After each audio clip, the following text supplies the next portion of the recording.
neuron ended right here in the synapse. We're not going to do that. We're going to take advantage of the chain.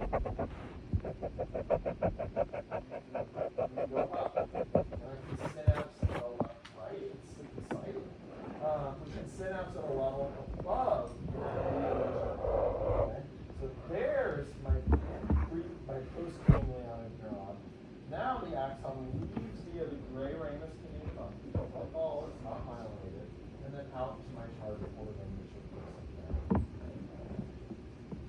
So I use the chain to move vertically within my system. I didn't have to do it that way. I could have gone to the next one. Up to the one above that.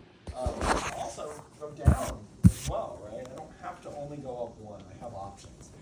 But this is an example of what we have. So some of our neurons are going to synapse at the level at which they originate. Some of them are going to move up and down within the chain.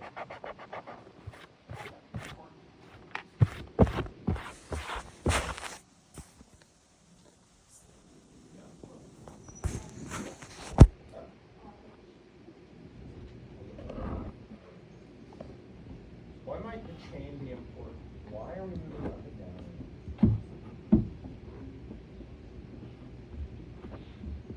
Let's play this scenario out. Okay? Play this out. Let's go ahead and do a second one. Okay? So remember, the first one I did, I synapsed at the same level. So let's do that. Let's draw that on here. I'm going to draw a preganglionic neuron right here. Okay? And I'm going to go out my ventral root through this spinal nerve into my white ramus communicans, and I'm going to synapse right here. So let's go ahead and do that.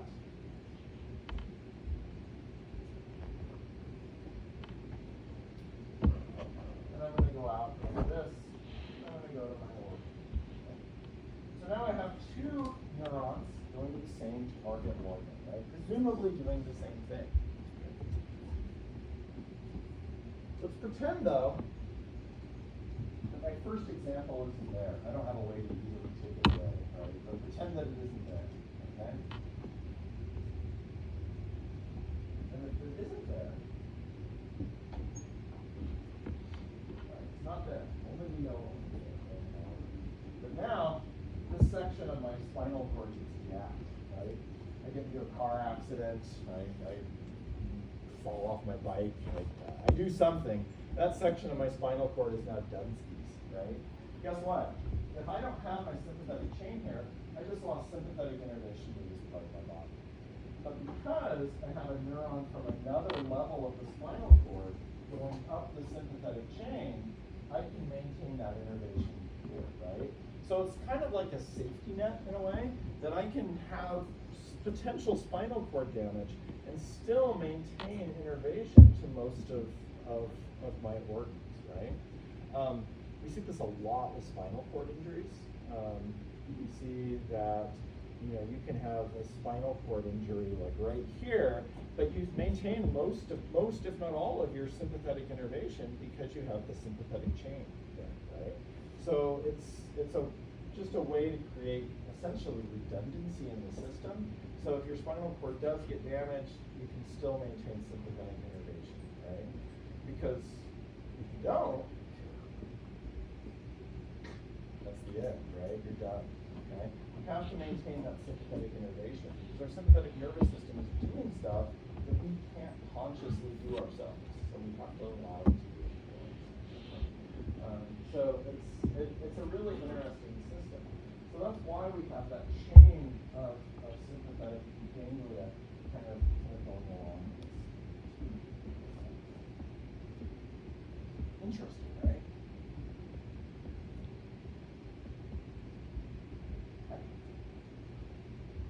Makes sense.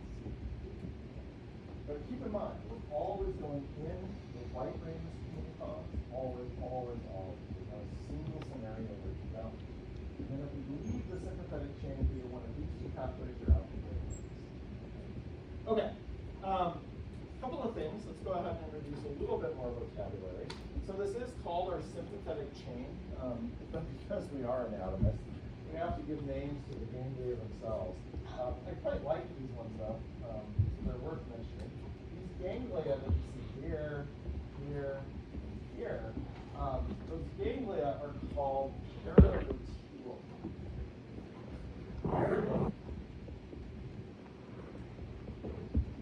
They're called paravertebral.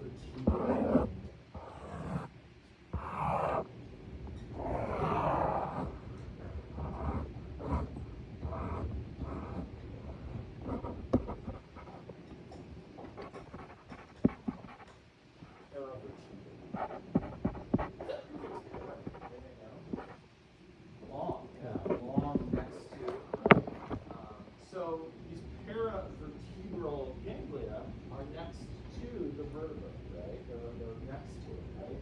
We use the same prefix in the word parallel, right? Parallel lines are next to each other, right? So we use the same prefix to describe the fact that those lines are next to one another, right? You jump out of an airplane and you tend to skydive. What do you have attached to you? Hopefully you have it attached to you anyway. A parachute, right? And you damn well better expect that you're next to your chute when it opens, otherwise you're going to be in a world of hurt, right? So at any rate, that's essentially what we have. We have the paravertebral ganglia. Okay? You'll notice though that that's not the only option that we've got here. We have another option down here. We have another ganglia right here. Right? We've got another way out. Okay. These ganglia, the one that I've circled in red, are called the collateral ganglion. They're also called the prevertebral ganglion.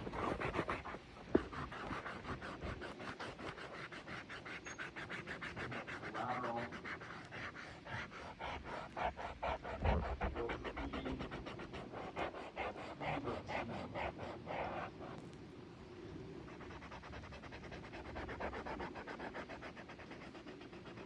Either one works. Prevertebral or collateral. I kind of tend to like collateral a little bit more myself, only because it's really easy to confuse pre and paravertebral. So we don't really like to do things isolated. So I kind of like collateral a little bit more myself. I think I call it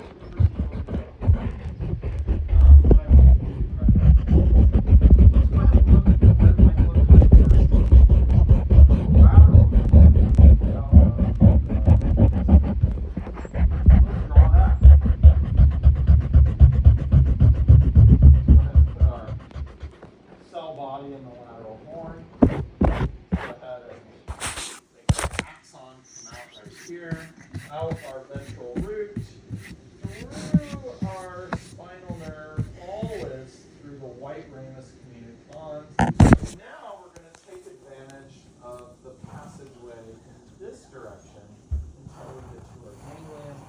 We're going to have a synapse right here. There's postganglionic cell body, and then we have passageway out like this. Okay. A couple of things. Okay. The first is that we have to address, I suppose, this structure. Wrong color. Here we go. This structure right here. Okay. That structure is called the splanchnic nerve. Okay. It's called the splanchnic nerve.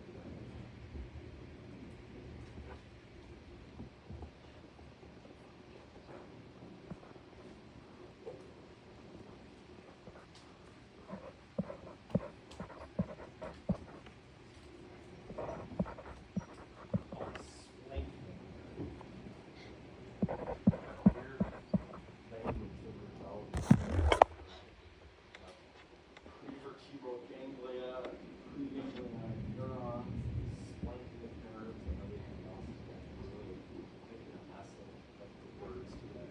But this is called the splanchnic nerve. So the splanchnic nerve leads to the collateral ganglia. Okay. Now, if we go back to our diagram that's in our lab, we can see that they do exist. You don't only use the sympathetic chain. If I go back up here,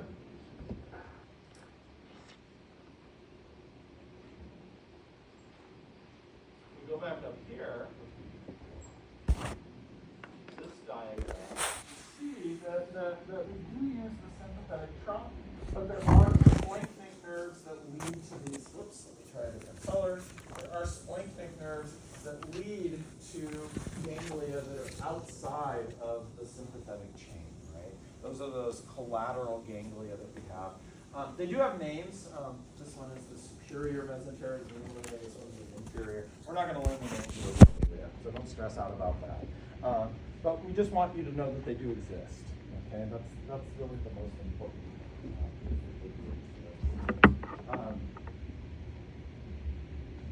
If the fact that they have names isn't confusing enough, we should be glad we don't have to learn their names. They also form plexuses as well, and so we don't even want to go down that road, right? We're going to avoid that like it's a rattlesnake or something like that, right? We're going to stay as far away from it as we can. But they do form plexuses as well once they come out of the collateral ganglia, and that's a whole other can of worms that you might get into someday. I don't know. You might want to enjoy it, but we're not going to tackle it here. But this is essentially kind of what we have. Okay. All right. So what we have in the lab then is we have a number of different scenarios for you. We laid them out on different pages for you, just to kind of help a little bit. You can do them all on the same page and just erase, but you can also kind of parse them out. So the first one that we have for you is we're asking you to draw a somatic motor pathway. You guys learned this in 15A. We went over it this morning. So let's see if you can do it, okay? The hint here is that you're not going to need your sympathetic chain. We're asking you to draw a parasympathetic division pathway. And we do have a hint down here. The hint, of course, is that you may need to draw some additional nervous system structures. This is the only place that we are very tricky. I want to see if you can catch us in the trick. And then we do have the synapse at the same level, which we've just gone over. We have a synapse at an upper level, which we've gone over. And then we have a synapse at a lower level, which we haven't gone over. Okay. All right. So you can practice those. The lateral ganglion is the final one. There is some additional stuff here. This is like the mother of all matching. This is like the labeling from hell right here. I think there's well over 50 things on here that they're asking you to look for. But this also is like the key to the pages above it, because all of them almost are shown right here, or many of them are shown right here. So this one is really good. Okay. So your goal over